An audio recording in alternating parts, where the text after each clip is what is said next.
My table looks like there were mass casualties at Sesame Street. Today, we cover craft fur.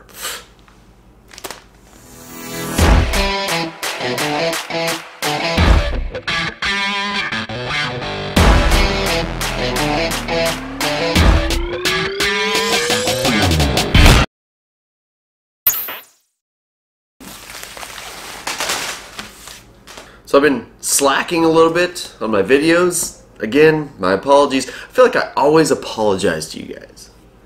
I gotta do better. More content. I know. I'm working on it. So this box is from Dunda Sauce. Why do I feel like this guy's on my Patreon? I don't remember. I talked to him. Dunda Sauce. Ah, I was right. Brian, I love your channel. I'm a member of Patreon and enjoy supporting you. Thank you. I continue to learn so much. We make this sauce not far from you. Enjoy, it's great on everything. Jim Dope. Okay, Jim Dope. I knew.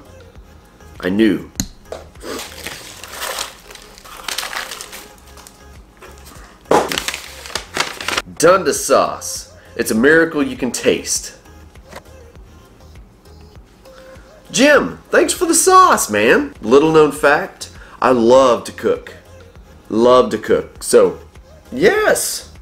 Thanks. Next up, I know what's in here.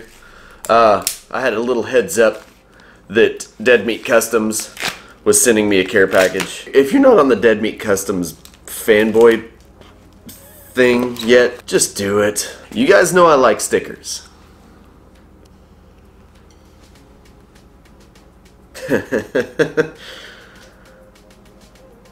So you guys have seen the Dead Meat Custom Mad Tom eyes, and I've been a big fan of these eyes for as long as since he's been making them.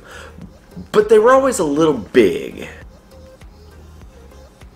He made smaller ones. Yes. So he sent like 4 different colors. There are these bloodshot eyes.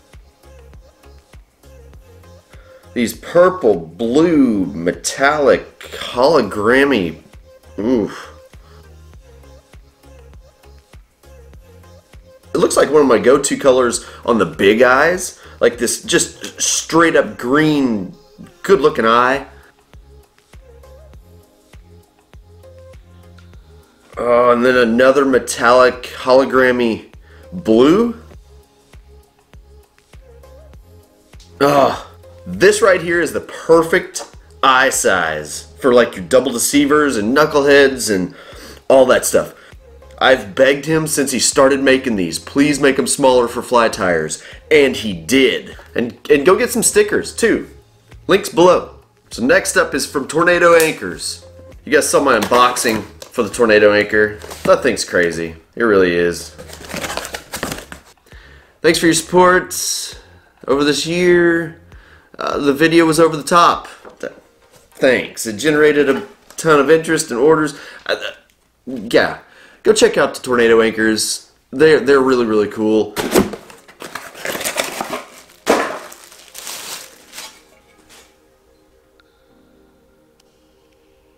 Oh, that's super cool. Some Sandhill coffee too. Ah, and more stickers. Very cool. Keith, good man. And last but not least, I saved this for last because I knew what was in here. I'm so excited about this. A little company called Montana Fly Company. A few months ago, I sent a fly to them for them to possibly start putting in their catalog and mass producing, stuff like that. It's a little fly called the Knucklehead. My design. I'm so excited to show you guys this. Ouch. Ow. Funny bone. It's my Knucklehead. So first we got the cotton candy Knucklehead. Oh, so sexy. And then, the olive over white. Check out that eye. This is my first design, and I want to thank Montana Fly for taking it on for their 2021 lineup. So here's what I need you to do. I need you to go to your local fly shop and say, hey, we need Brian Wise's knucklehead in this shop. We need thousands of them. I mean, maybe not thousands, but you get it. Have them order it from Montana Fly Company.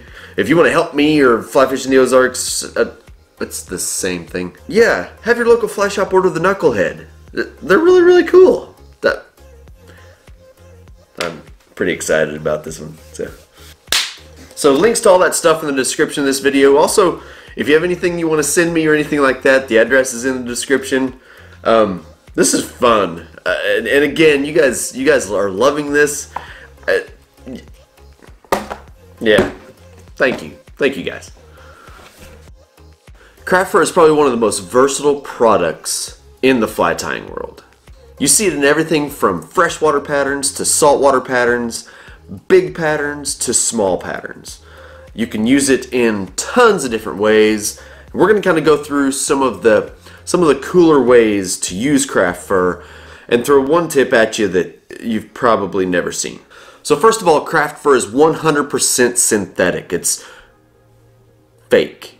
But it has some of the good characteristics you would look for in the natural, whatever this would be representing. So it's got underfur, it's staggered lengths, which means it has its own taper. This stuff is great. So everybody's seen the Hairline Extra Select Craft Fur. This is kind of the stuff that everybody thinks of when they think of craft fur. This is the regular craft fur that I'm going to use 100% of the time. This is what I use on the knucklehead. This is what I use on everything that I'm going to tie with craft fur. One of the very first tying tips videos I did was this dubbing brush maker that one of my buddies sent me. Beautiful piece of equipment. It was fantastic. I'll put the link to that video somewhere. But I actually made a craft fur brush. This technique is one of the coolest ways to use craft fur. It makes it easy, quick. You can do anything from bodies to heads. This is fantastic. So here's a brush that I made. You can use them. You can use the fibers long. You can use them short. You can use these long fibers to make bait fish bodies, and it's fantastic. Couldn't be easier.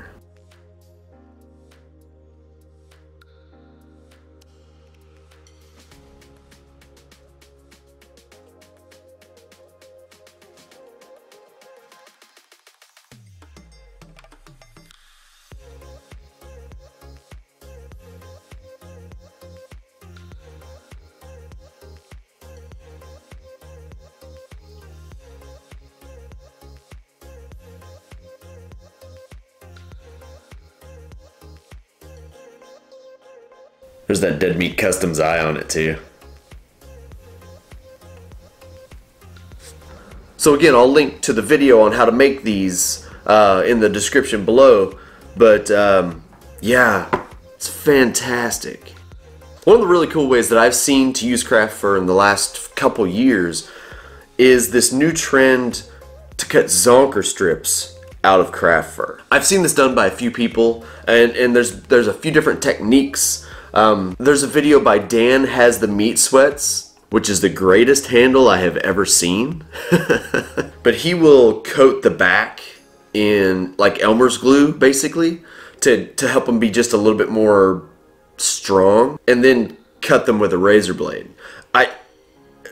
I'm sure that helps. I'm sure that works great. I have leaned more toward fire. So you have to do this very carefully. I'm the first to admit it. Children, cover your eyes and your ears. This is...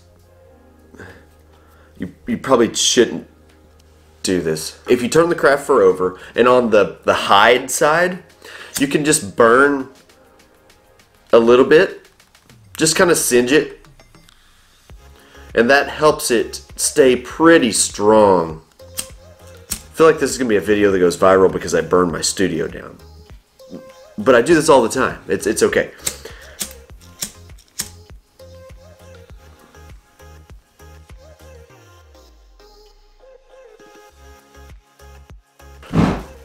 stinks. You probably shouldn't breathe that. Who knows, it's probably the cure for COVID. But that kind of helps bind your hide and fibers together, so it makes it just a little bit stronger and easier to cut. For what it's worth, Dan has the Meat Sweats glue idea.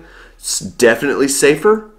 And I mean, people eat glue.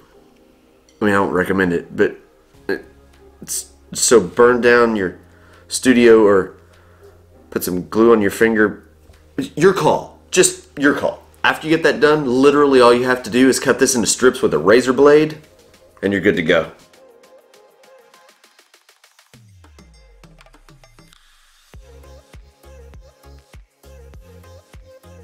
Then what you end up with are very easy to use Zonker strips, just like rabbit zonkers. Super cool, very easy. I love it.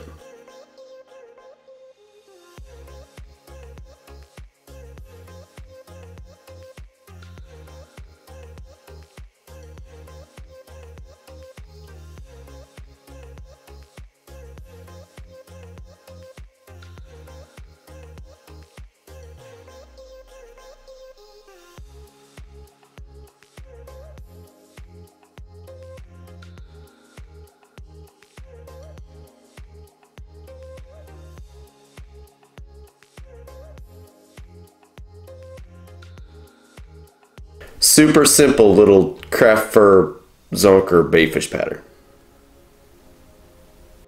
One of the inherent issues with craft fur is when it gets wet, it can get really skinny really quickly. So it almost needs help holding itself up. It needs bucktail or something that can flare and help hold itself up so it doesn't glue itself to the hook and its other fibers, real small. So whenever I was coming up with the knucklehead, I knew I was going to have the base of the whole fly be craft fur. I knew this right off the bat. But I also wanted to keep the number of materials down as much as possible. So I knew I had to have something to hold the wing up.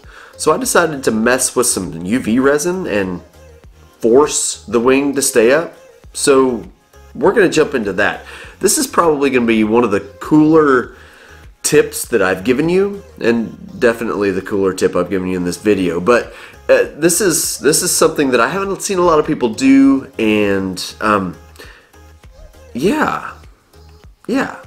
So at this point, you can leave this like this. This is great. This will work just fine. But when it gets wet, all this is going to get really skinny. Something like this. And again, that's not too bad if that's what you're looking for. But if you want this profile to stand up just a little bit more, you can take some Loon UV Thin, put some just on the base of the craft fur on top, and then take it up the craft fur just with the tube.